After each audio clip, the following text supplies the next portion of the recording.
Howdy, folks, and thanks for tuning into the 5th episode of Rediscover the Winds, a Wyoming history podcast, and the 3rd episode of our Women's History Month mini-series.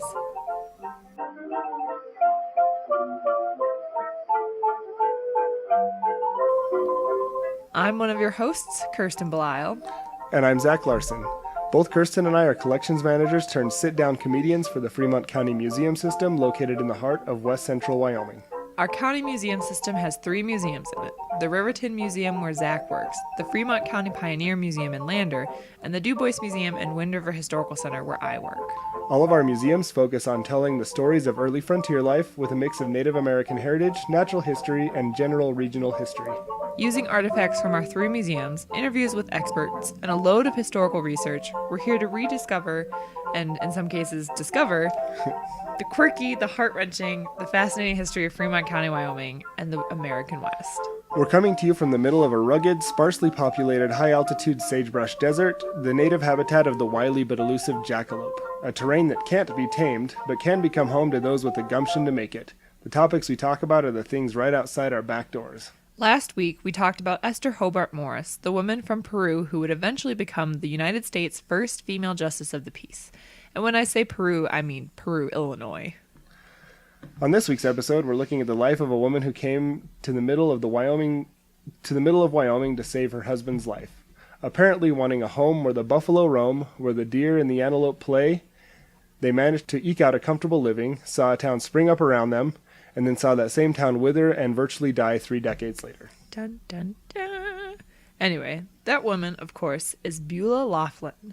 Born in 1909 in Elm Creek, Nebraska, she would grow up to marry Samuel Walker, a World War I veteran whose health was badly impacted by his military service. Sam had been gassed during the war, and that left him with weak lungs. His doctor thought that unless he left the humidity of the Midwest and relocated somewhere high and dry, he would be lucky to live another 6 months. Sam and his brother went as soon as they could to Cheyenne to look at homestead records and found one near Green Mountain that had been filed and relinquished because the original homesteaders couldn't make it go. They filed in November of 1930 and had 6 months to relocate. They sold or gave away almost all of their possessions, loaded up what was left into their Model T, and moved to the Bear Prairie. They arranged to buy a 12 by 20 foot cabin from a nearby homestead for $75, labeled each log and disassembled it, then reassembled it Lincoln log style and filled in the cracks. They got set up and moved their 2 young children in by mid-April, just in time for a heavy spring snowstorm. With no water nearby, they then set to dig a well. Working as hard as they could until their hands bled, they dug a well and were lucky enough to hit water at just 17 feet. Beulah did most of the lifting with a rope and a bucket, and Sam went into the well and put dirt and sand into the bucket. After a few years in the homestead, U.S. Highway 789 came right past the homestead that the Walkers had named Home on the Range. With the help of an entrepreneur in Rawlins, they installed gas pumps and began selling snacks and soft drinks to travelers. Just before World War II, the closest post office at Split Rock closed, so Beulah began taking in mail for nearby ranchers. In 1949, winter storms became so severe that they nearly completely buried the homestead cabin at Home on the Range. Beulah and her husband woke up not knowing what time or day it was because the snow completely blocked their view of the outside. Feeling woozy, they dug their way out of their front door and just in time allowed fresh air back into their home because otherwise they would have suffocated because of all the snow. It's worth mentioning at this time that they decided to name their little homestead Home on the Range. Thought it would be a fitting name for a place on the Bear Prairie. And that's really just the beginning of their story. Inspired by a huge uranium discovery just north of the homestead, well, about 30 miles north, Bob Adams, a man from Rawlins, located uranium nearby in the early 1950s and secured a milling contract from the Atomic Energy Commission. His company, Lost Creek Oil and Uranium, later renamed Western Nuclear, built a town around the mill, which opened in 1957. In honor of one of his company's major financiers, Adams named his town Jeffrey City, much to the dismay of Mrs. Walker, who continued to handle the region's mail free of charge. Some stories suggest that when mail arrived with an address for Jeffrey City, she returned it to sender as undeliverable. Eventually, the company won out, she relinquished her postmistress duties, and the company relocated the post office to the recreation hall of Jeffrey City proper. The town that sprung up out of nowhere around Home on the Range went through the typical cycles of expansion and contraction that happens to mining towns. In the 1970s, however, the town grew very quickly. It hit a peak population of around 5,000 in 1980. It also had almost anything you could hope for. A bowling alley, movie theater, hardware stores, grocery stores, a medical clinic, a dentist office. At some point, Sam passed away and Beulah remarried. They grew to enjoy having the town close by and even sold some of her original homestead to the company for it to expand the town's services. Man, a movie theater, hardware store, grocery store. Some of the towns in Wyoming don't even have that today, and it's 2019. It's the third largest town in the county. Dang. Now it's DuBois, Lander, and Riverton. Yeah, in that order. In that order. So in 1979, the incident at 3 Mile Island set off a chain reaction. And 3 Mile Island was a nuclear plant out on the East Coast. And that is pun intended. Pun intended? Yes, pun intended. Okay. Like new chain reaction. The incident at 3 Mile Island set off a chain reaction. Pun intended. I get it now.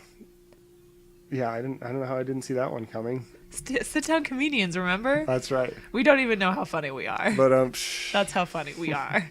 The 3 Mile Island incident was a nuclear meltdown at an atomic power plant, and it basically destroyed what little confidence the American public still had in nuclear power.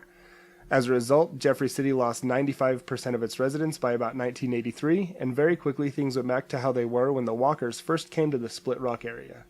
Once again, Beulah grew accustomed to living out her life in the beautiful, stark solitude of central Wyoming. Away to the west, the sun sinks to rest.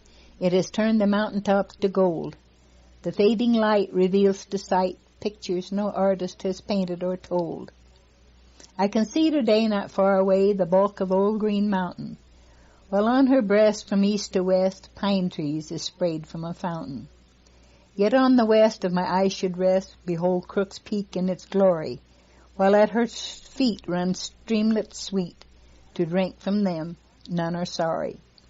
I will not want to lock memory of Split Rock in my mind's pictures later to unfold. In future years, no doubt with tears, yet comfort from memory cannot be sold. Running lazily, twisting crazily, is the well-known Sweetwater River, running in between this peaceful scene to water God's creatures forever. I've watched and I know the beautiful doe, the coyote, the sage hen, horses and cattle, all quench their thirst, whether last or first, plenty for all, no need to battle. Many flowers bloom in this valley room. I have bouquets in my album. Each petal, clear, holds a memory dear to remind me of this earthly heaven. That was Beulah herself reading some of her poetry that she wrote during her life in Wyoming. And that marks the end of this episode and another Wyoming story. Thanks for sticking with us through the 5th episode of Rediscover the Winds, a Wyoming History podcast. If you liked what you heard today, like us on Facebook at Rediscover the Winds, a Wyoming History podcast. We post pictures of people, places, and things we talk about in episodes, and if we are clever enough, we might actually post some more snippets of the oral histories from the people we talk about. If you've already followed us on Facebook, thank you. Your support means the world to us.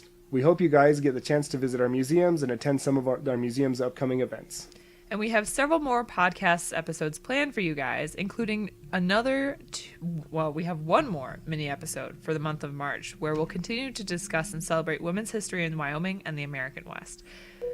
Thanks again for listening to this Wyoming History podcast. I'm your host, Zach, from the Riverton Museum. And I'm Kirsten from the DuBois Museum. And we look forward to continuing this adventure to rediscover the winds with you next time.